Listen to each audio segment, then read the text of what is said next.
Jake Morrison stood at the edge of the massive crystal platform, looking up at the towering alien structures that reached into the purple sky of Nexus Prime. The buildings looked like they were made of pure light, twisting and turning in ways that hurt his human eyes to follow. 3 years had passed since the first alien ship had appeared over Earth, and now he was here as humanity's representative.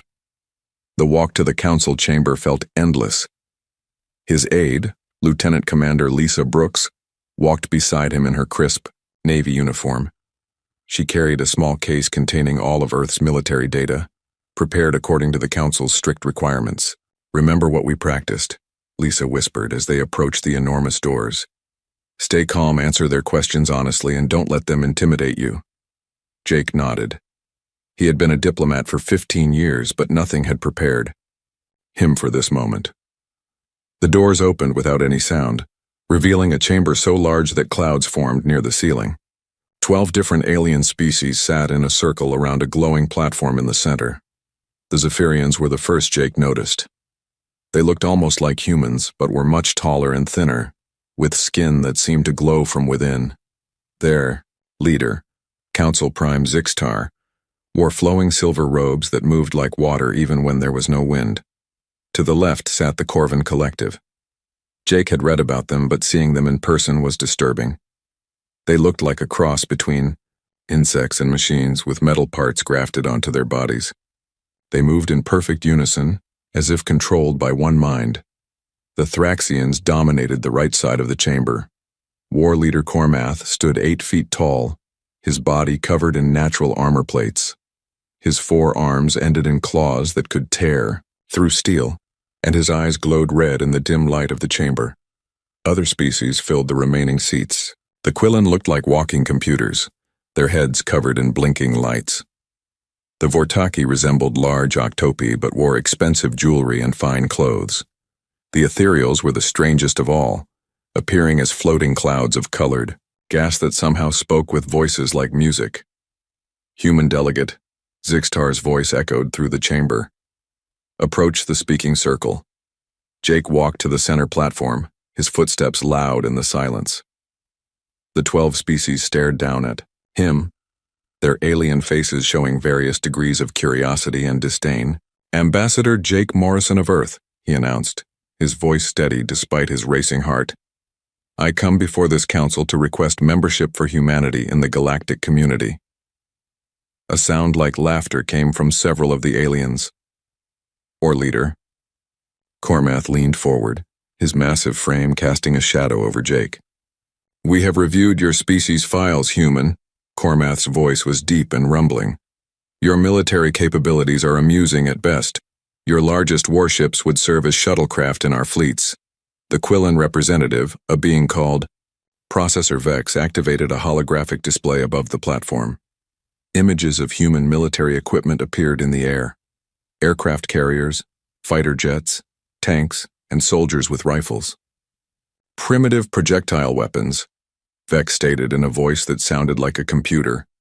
"Chemical explosives, metal vehicles that require fossil fuels. Your technology is thousands of years behind ours." More laughter echoed through the chamber. Jake felt his face grow hot, but kept his expression neutral. Zixtar raised one long glowing hand for silence. "Perhaps more concerning is your species' tendency toward violence against your own kind. Our scouts observed no fewer than 12 active military conflicts on your world during their survey. We also noted," added the Vortaki trade representative, "that your economic systems are chaotic and inefficient. Multiple competing currencies, trade wars, and resource disputes. How can such a divided species contribute to galactic civilization?" Jake took a deep breath before responding. "Honored council members, humanity has indeed faced many challenges. Our conflicts have taught us valuable lessons about survival, adaptation, and cooperation. We believe these experiences could benefit the greater galactic community." The Ethereal. Being drifted closer, its gaseous form shifting colors as it spoke in harmonious tones. "Your species shows potential in certain areas. Your art, music, and literature demonstrate creativity. Your scientific progress, while slow, shows determination. However, Military strength is essential for Council membership. The galaxy is not a peaceful place, Cormath added. Pirates, rebels, and hostile species threaten trade routes and peaceful worlds. Council members must be able to defend themselves and assist in maintaining order. A new hologram appeared, showing massive alien warships. The smallest was 10 times larger than Earth's biggest aircraft carrier. They bristled with energy weapons and defensive shields that could deflect asteroid impacts. These are our patrol vessels, Zixtar explained. The ones we send to deal with minor threats. Can your primitive weapons compete with technology like this? Jake studied the alien ships, noting their sleek designs and obvious power. Our weapons may appear primitive, but they have proven effective in our experience. Against other humans, using similar primitive technology, Processor Vex corrected. Not against advanced galactic civilizations. The chamber fell silent as the council members consulted among themselves. Jake could hear their alien languages mixing together in a chorus of clicks, whistles, and electronic sounds. Lisa moved closer to him and whispered, "Whatever they decide, you've represented Earth with honor." Finally, Zixtar spoke again. The Council has reached a decision. Humanity will be granted observer status for a probationary period of 1 standard galactic year. Jake's heart sank. Observer status meant Earth could attend council meetings but had no vote and received no protection or trade benefits. However, Cormath continued, we will provide you with 1 opportunity to demonstrate your military capabilities. In 6 months, you will participate in a practical examination. What kind of examination? Jake asked. There is a minor pirate problem in the Kepler mining system, Zixtar explained dismissively. A few dozen raiders have been harassing mining operations. Nothing our fleets couldn't handle easily. But we have been busy with more important matters. The tone in the alien's voice told Jake this was not a generous opportunity, but a test designed for humanity to fail. You will bring your best military vessels and personnel, Cormath stated. If you can resolve this minor pirate issue, we will reconsider your application for full membership. And if we fail, Jake asked, though he already knew the answer, then humanity will be classified as a developing species, restricted to your home system until you achieve true military capability. Zixtar replied, this may take several thousand years based on your current progress. The session was ending. Jake bowed formally to the council, a gesture that caused more amused sounds from some of the alien species. As he and Lisa left the chamber, Jake heard Zixtar speaking to his aide in what the alien probably thought was private. Schedule the demonstration for the Kepler system. Contact Mining Administrator Kolthon and inform him that the pirate problem will be resolved soon. The humans will actually succeed? The aide asked. Of course not, Zixtar replied with what might have been alien laughter. Vexhai and his raiders have been operating there for months. They know every asteroid, every hiding place. Our own patrol fleets have failed to catch them using hit-and-run tactics. Then why offer the humans this opportunity? Politics, Zixtar answered. Several council members expressed sympathy for the human request. This demonstration will provide clear evidence of their military inadequacy. After they fail, no one can claim we did not give them a fair chance. Jake and Lisa walked in silence through the crystal corridors toward their transport ship. The weight of Earth's future pressed down on both of them. 6 months, Lisa finally said. Can we put together a fleet capable of impressing them? Jake looked back at the towering alien city one last time before entering their small human vessel. We're going to have to do more than impress them, Lisa. We're going to have to show them something they've never seen before. What's that? How humans really fight. 6 months had passed since the meeting on Nexus Prime. Now the Galactic Council fleet hung in space at the edge of the Kepler system, waiting to watch humanity's expected failure. The flagship Cosmic Harmony stretched 15 kilometers from bow to stern, its crystal hull glowing with internal energy. The massive ship dwarfed everything around it, including the smaller observation vessels from the 12 Council species. War Leader Cormath stood on the bridge of the Cosmic Harmony, his forearms crossed as he stared at the tactical display. Any sign of the human fleet yet? Negative, War Leader, replied his tactical officer. Our sensors detect no human vessels in the system. Council Prime Zixtar glided onto the bridge, his silver robes flowing behind him. Perhaps they have reconsidered. Wisdom would dictate that primitive species avoid certain destruction. Or perhaps they are simply late, suggested Admiral Grace Sullivan. The human military attaché had been assigned to observe the demonstration from the Council flagship. Unlike Ambassador Morrison's diplomatic uniform, Sullivan wore the dark blue dress uniform of Earth's new Space Navy, with silver stars on her shoulders, indicating her high rank. Admiral Sullivan. Zixtar turned toward the human woman. Surely, you must realize this demonstration is merely a formality.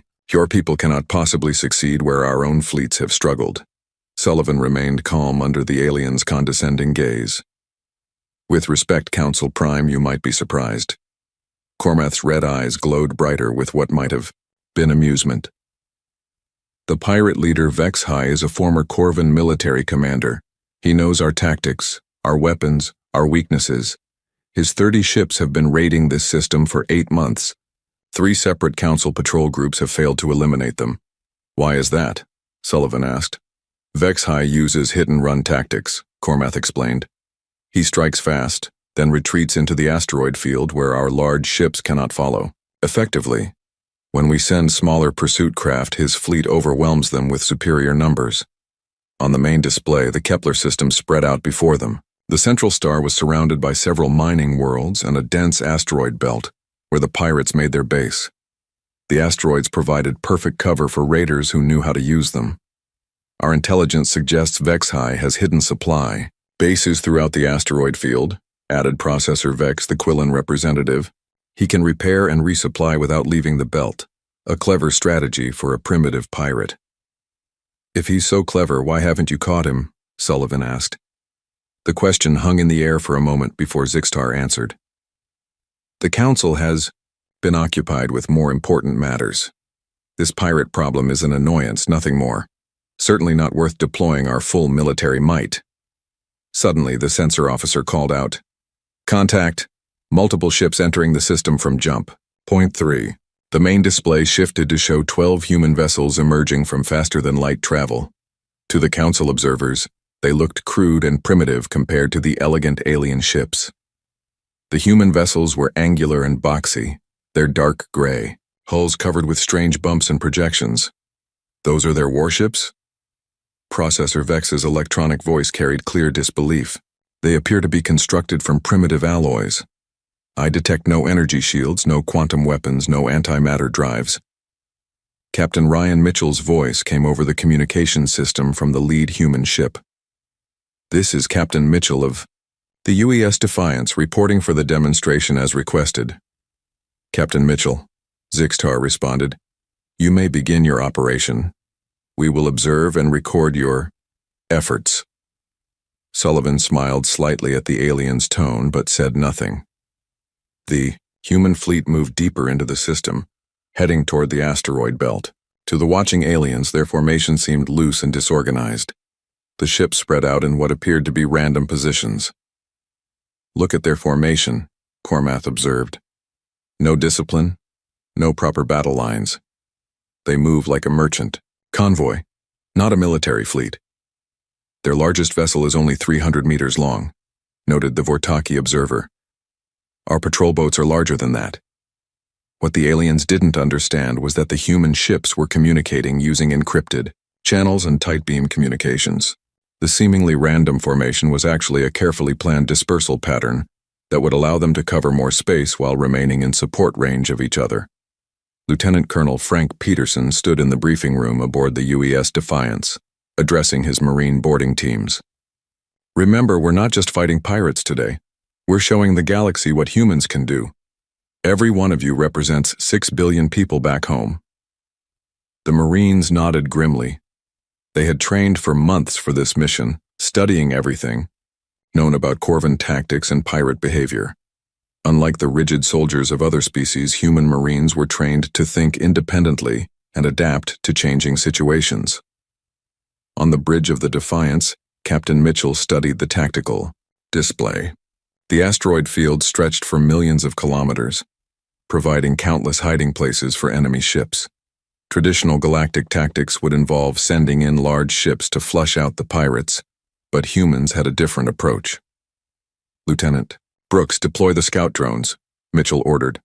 Hundreds of small, stealthy drones launched from the human ships, spreading throughout the asteroid field like a net. These weren't the massive, expensive sensor platforms used by other species, but simple, cheap devices that could hide among the rocks and relay information. Aboard the Cosmic Harmony, the alien observers watched with growing confusion. "What are those small objects?" Cormath asked. "Primitive sensor devices," Processor Vex analyzed. "Very simple construction. They appear to lack sophisticated electronics." "Why are they deploying so many?" wondered the ethereal representative. Admiral Sullivan watched the display but offered no explanation. She knew something the aliens didn't. That quantity had a quality all its own. Within an hour, the human drones had mapped the entire asteroid field and located 17 pirate supply bases. More importantly, they had tracked the movement patterns of Vex-High's fleet as the pirates prepared to attack what they assumed was another weak galactic patrol. "Captain," reported the sensor officer on the Defiance, "we have full intelligence on enemy positions and movement patterns." "Excellent," Mitchell replied. "Signal the fleet. Execute Battle Plan Charlie." The human fleet suddenly changed from its loose formation into 3 distinct groups. The aliens watching had never seen anything like it. "They're dividing there already." "Small force?" Cormath asked in disbelief. "This is madness." But it wasn't madness. It was a tactic humans had used for centuries called divide and conquer.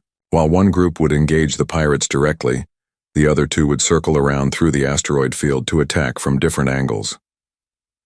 The first pirate ships emerged from the asteroids, expecting to find easy prey. Vex-High commanded, from his flagship, a modified Corvin destroyer bristling with stolen weapons. "Attack Formation 7, Vex-High ordered his captains. "Fast strike, then retreat to rally point 3. The pirates charged toward the human fleet, confident in their superior numbers and knowledge of the asteroid field. What they found instead was something they had never encountered before. The human ships didn't retreat when attacked. Instead, they opened fire with weapons that confused and terrified the pirates. Instead of energy beams that could be deflected by shields, the humans used kinetic weapons, metal projectiles fired at incredible speeds. The UES Defiance's main gun, a massive railgun, sent a tungsten rod through the shield and armor of a pirate cruiser like it was made of paper. The projectile continued through the ship and out the other side, leaving a perfectly round hole that vented atmosphere and crew into space. "Impossible!" Vex-High shouted. "Their weapons penetrated our shields." But that was only the beginning. Human missiles, unlike the energy-based weapons of other species, could change course and adapt their attack patterns. When pirates tried to shoot them down, the missiles split into smaller warheads that swarmed the target from multiple directions. Fighter craft launched from human carriers performed maneuvers that should have killed their pilots. Human pilots could withstand gravitational forces that would crush other species, allowing them to make impossible turns and attack runs. The most shocking moment came when pirates managed to board the UES Defender.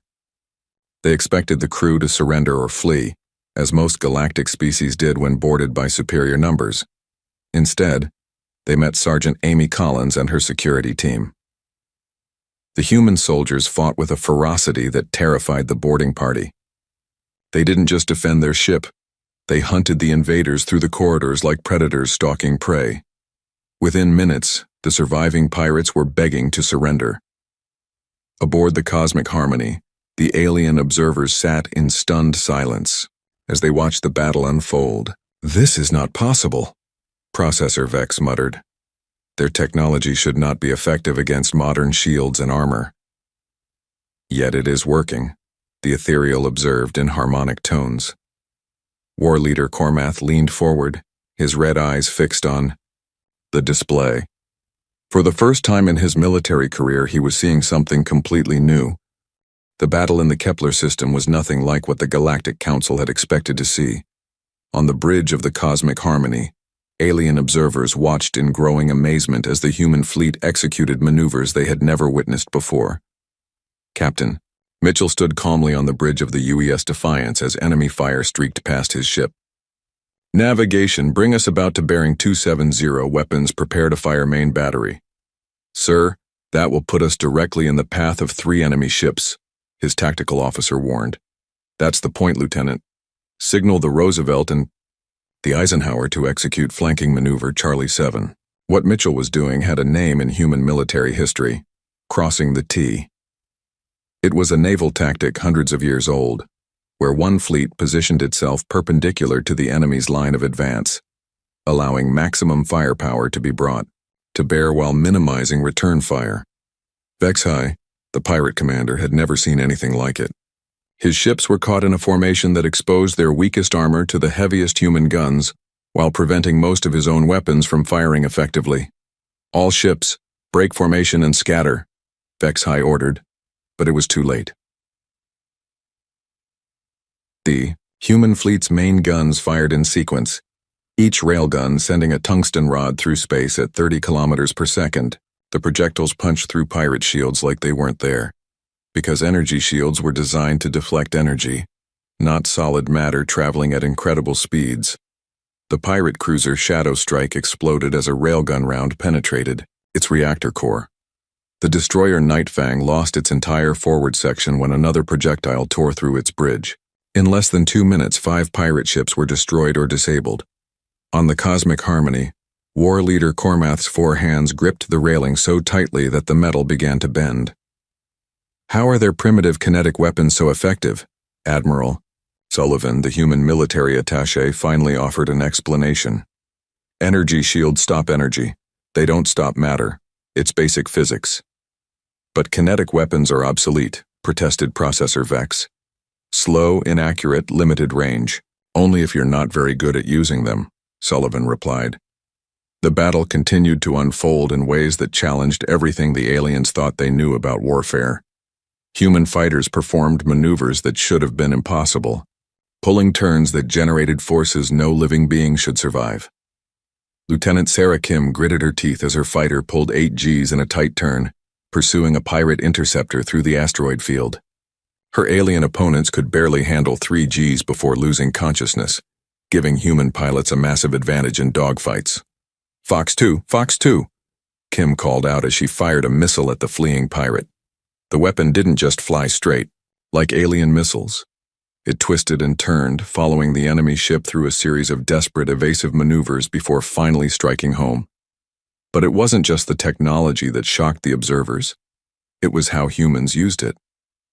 When the pirate ship Void Runner managed to disable the human destroyer UES Washington with a lucky hit, the crew didn't abandon ship as other species would.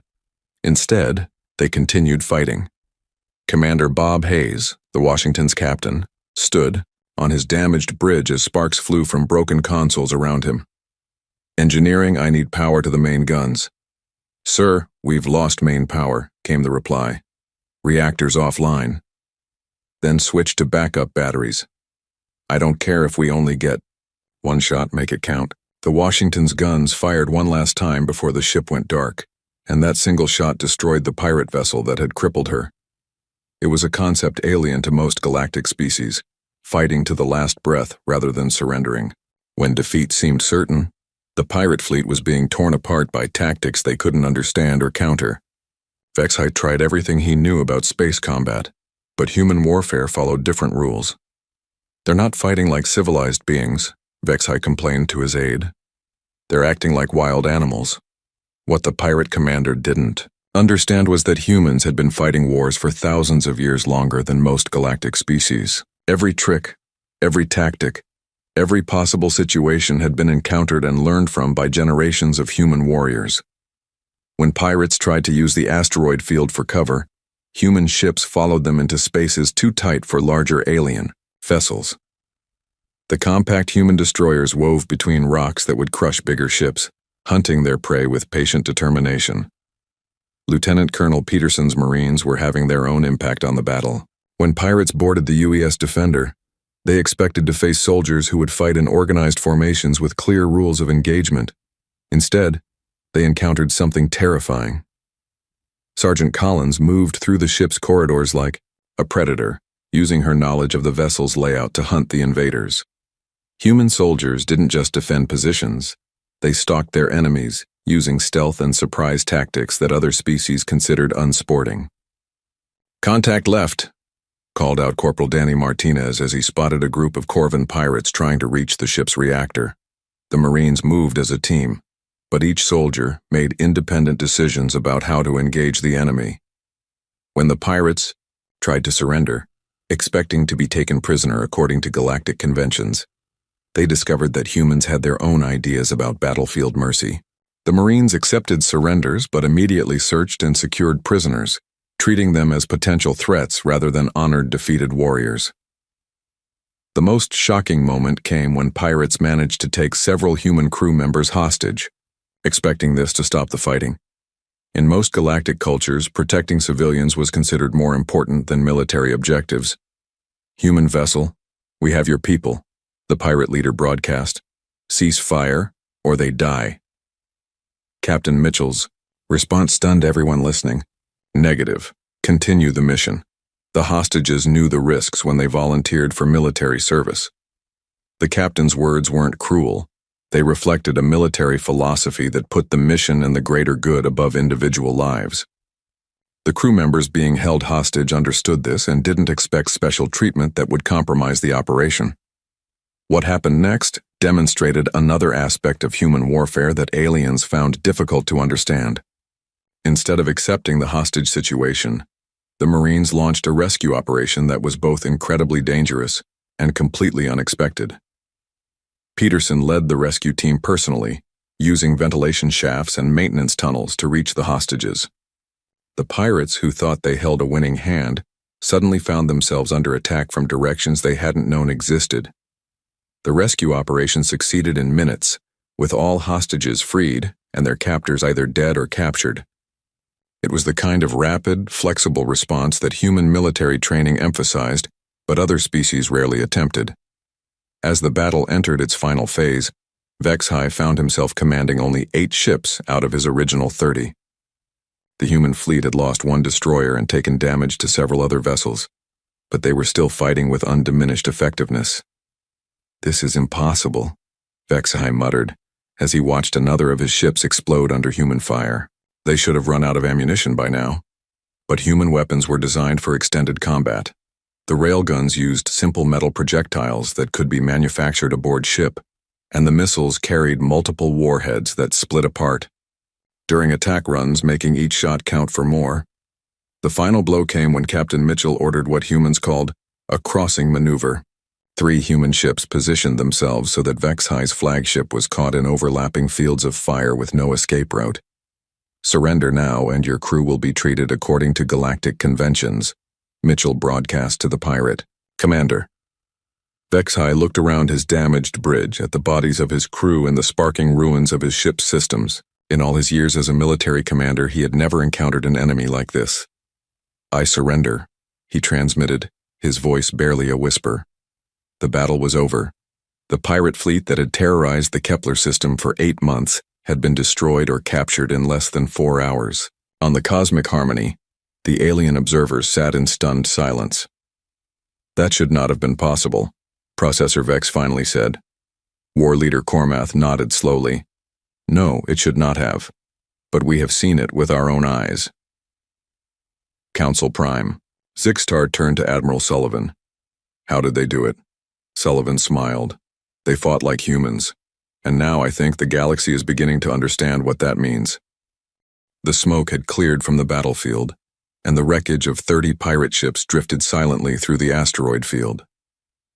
Aboard the human fleet, medical teams worked to treat the wounded, while engineering crews repaired battle damage.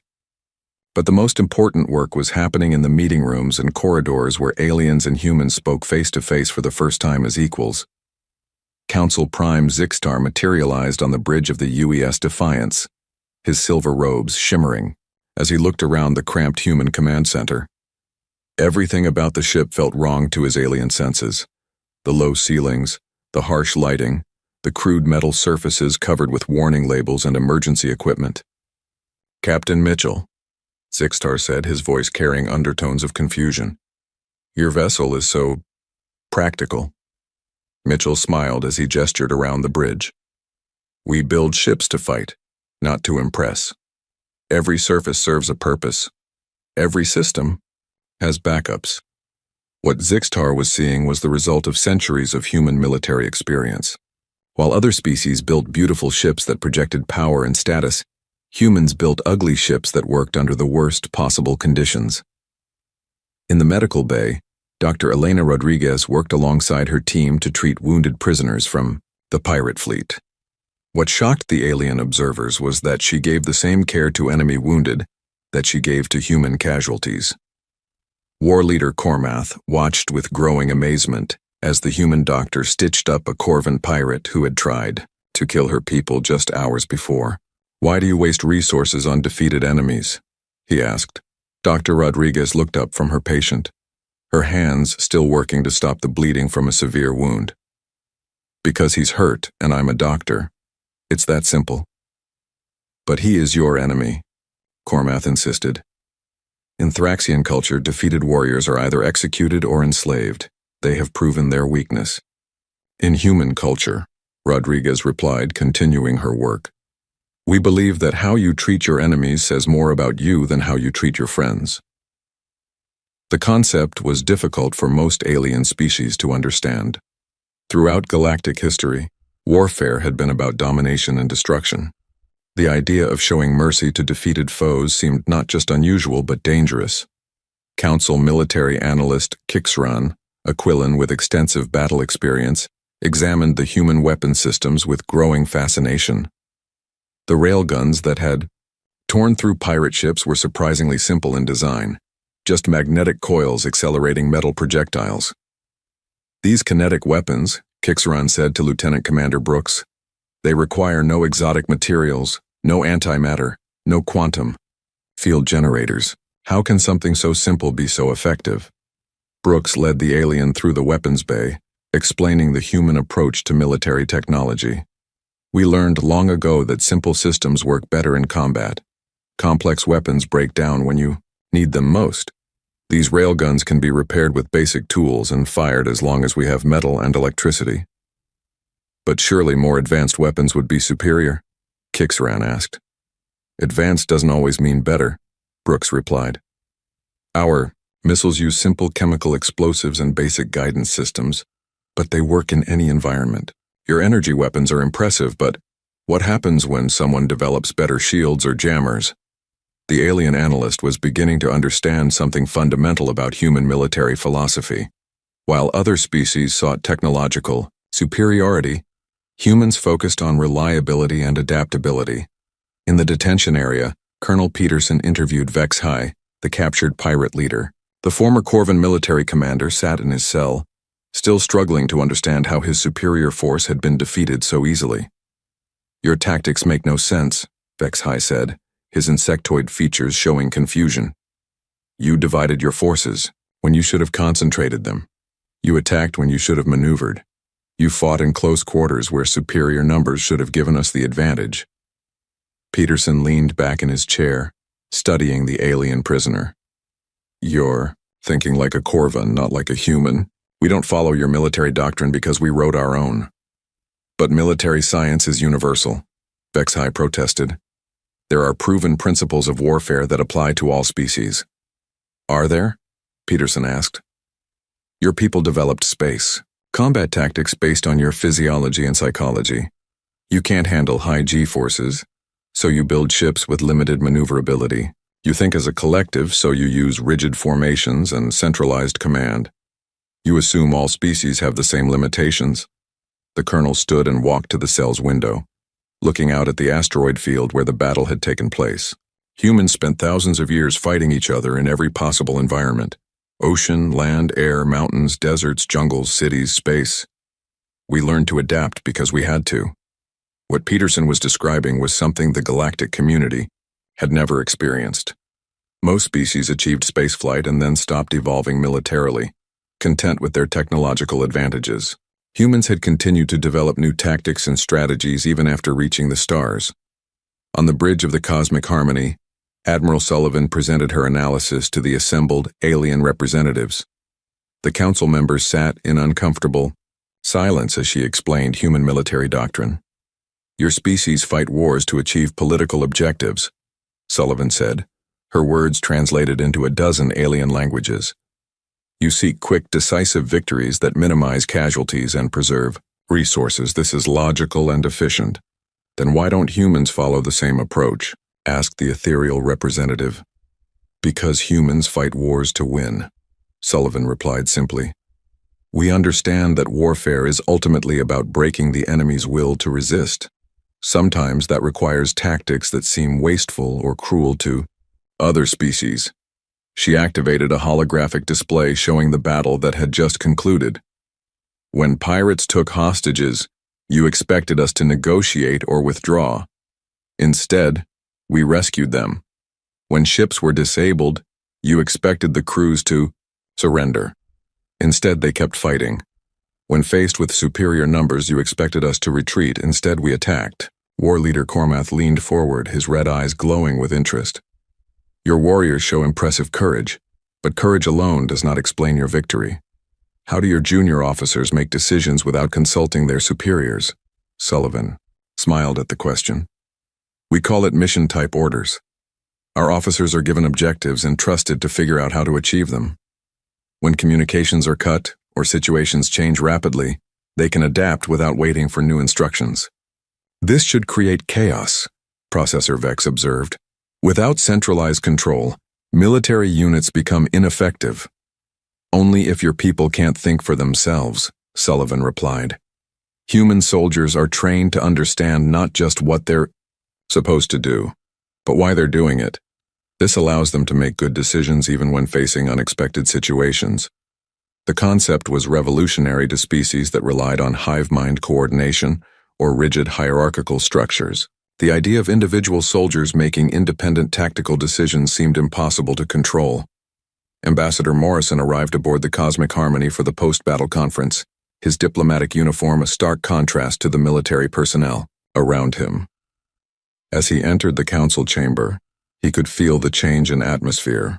The aliens who had dismissed humanity 6 months ago now watched him with very different expressions. Honored council members, Morrison began, I believe we have completed the demonstration you requested. Zixtar's response was measured and careful. Indeed, Ambassador Morrison, your military forces showed unexpected capabilities. The question now, added Cormath, is what humanity intends to do with those capabilities. Morrison had been preparing for this moment since the battle ended. Humanity seeks not conquest but cooperation. We want to share our knowledge and learn from yours. The galaxy faces many threats, and we believe that together we can address them more effectively than any species could alone. You would teach other species your military methods? The ethereal asked. If they wish to learn, Morrison replied. We've found that former enemies often make the best allies. Some of our closest friends on Earth were once our deadliest foes. The statement hung in the air as the aliens considered its implications. The concept of turning enemies into allies was as foreign to them as most human military tactics. Council Prime Zixtar finally spoke for the assembly. The council must deliberate on what we have witnessed today. This demonstration has raised questions that we had not anticipated. As the session ended, Morrison noticed Admiral Sullivan standing at the observation deck looking out at the human fleet. The ships were already forming up for the journey home, their mission completed. What do you think they'll decide? Morrison asked. Sullivan watched as human and alien medical shuttles worked together to transport wounded from both sides to proper medical facilities.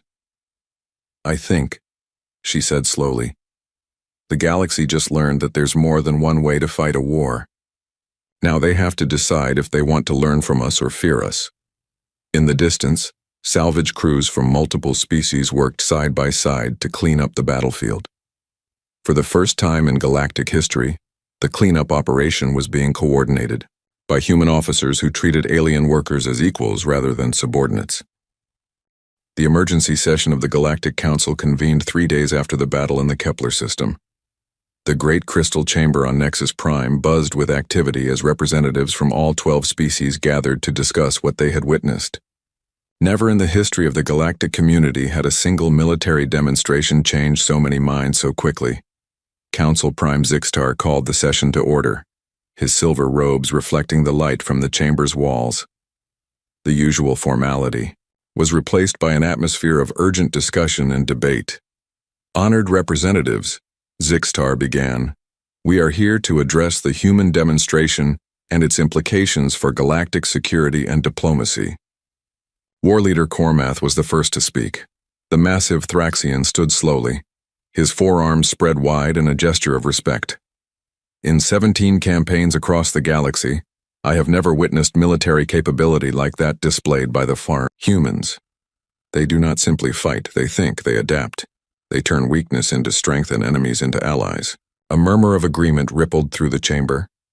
The Thraxian military leader's words carried significant weight, as his species had been the galactic community's primary defenders for centuries.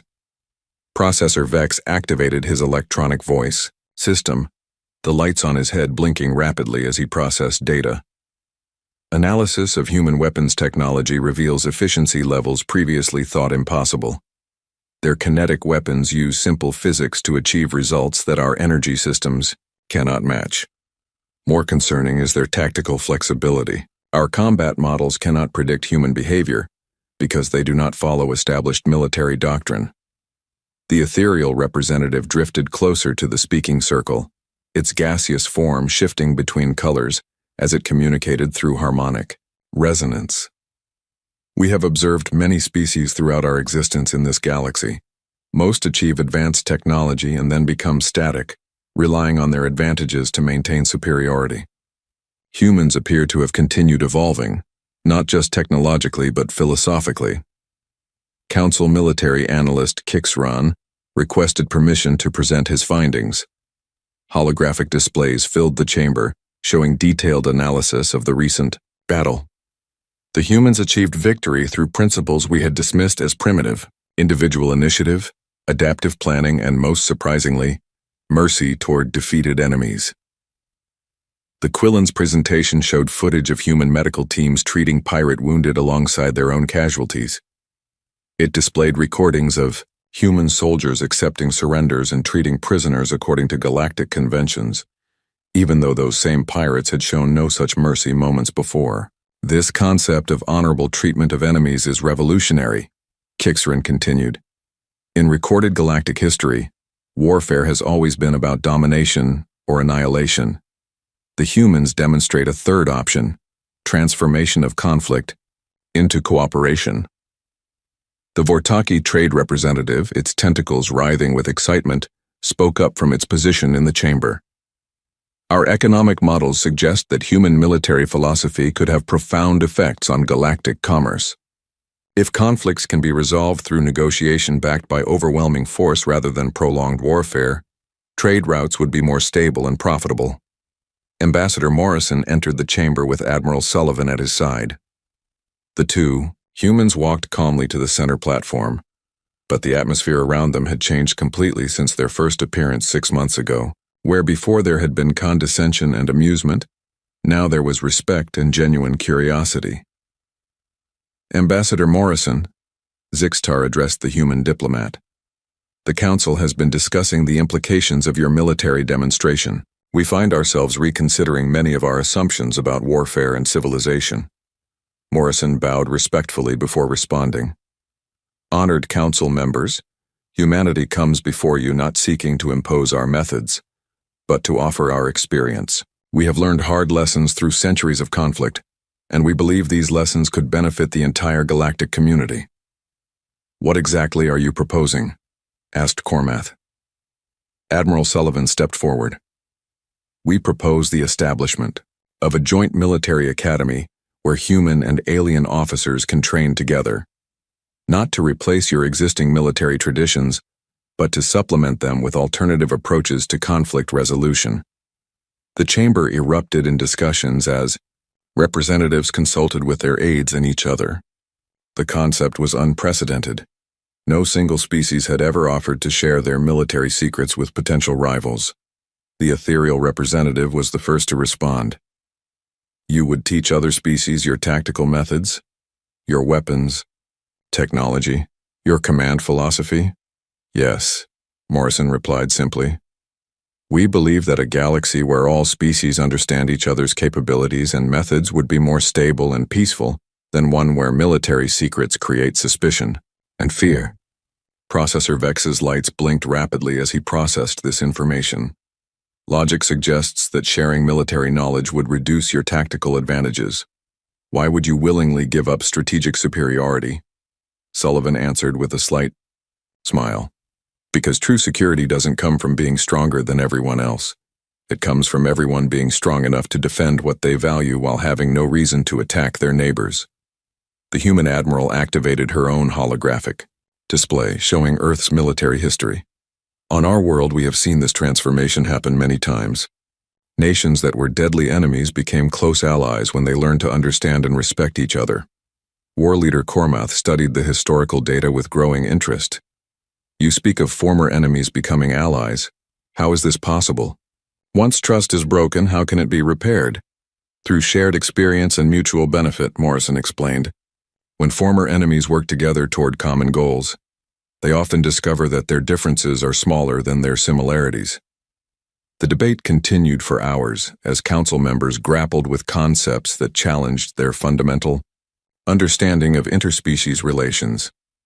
The rigid caste systems of several civilizations were questioned as representatives considered human ideas about individual initiative and merit-based advancement. The most dramatic moment came when the captured pirate leader HFY was brought before the council. The former Corvan military commander had requested to speak, and his words shocked everyone present. Honored council members, HFY said, his voice carrying none of its former arrogance. I have spent 3 days as a prisoner of the humans. I expected execution or slavery. Instead, I have been treated with dignity and offered rehabilitation programs. HFY looked directly at war leader Cormath. The humans defeated my fleet not through superior technology, but through superior thinking. They showed mercy when they could have shown cruelty. They offered redemption when they could have demanded vengeance. The pirate leader's testimony carried unexpected weight because it came from someone who had experienced human military capability firsthand. I formally request asylum in human space, HFY continued. I wish to study their methods and perhaps contribute to this new approach to galactic security. The chamber fell silent as the implications of this request sank in. A former enemy was publicly asking to join the humans not out of fear, but out of genuine admiration for their principles. Council Prime Zixtar called for a formal vote on the human proposal. One by one, the representatives of the 12 species voiced their support for establishing the Joint Military Academy and offering humanity full membership in the Galactic Council. The vote was unanimous.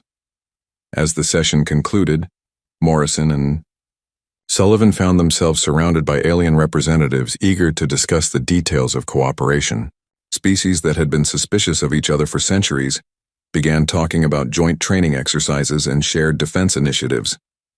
3 months later, the first class of cadets graduated from the new Galactic Military Academy on Luna Station, Earth's moon.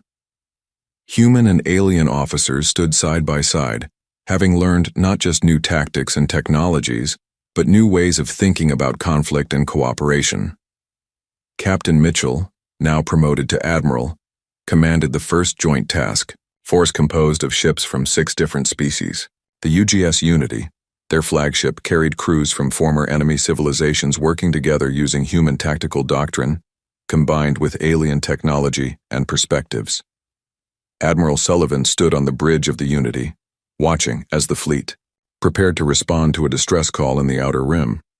Pirates were threatening a peaceful colony world, and the Joint Task Force would be their first test of the new cooperative approach to galactic security. Admiral, reported the communications officer, a young Quillan named Zixtar, all ships report ready for jump. Very good, Sullivan replied. Signal the fleet. Time to show the galaxy what we can accomplish when we work together. As the ships entered hyperspace heading toward their first mission as a united force, Sullivan reflected on how much had changed since that first demonstration in the Kepler system. The galaxy had learned that there was more than one way to approach conflict, and that sometimes the greatest strength came not from individual power, but from unity of purpose.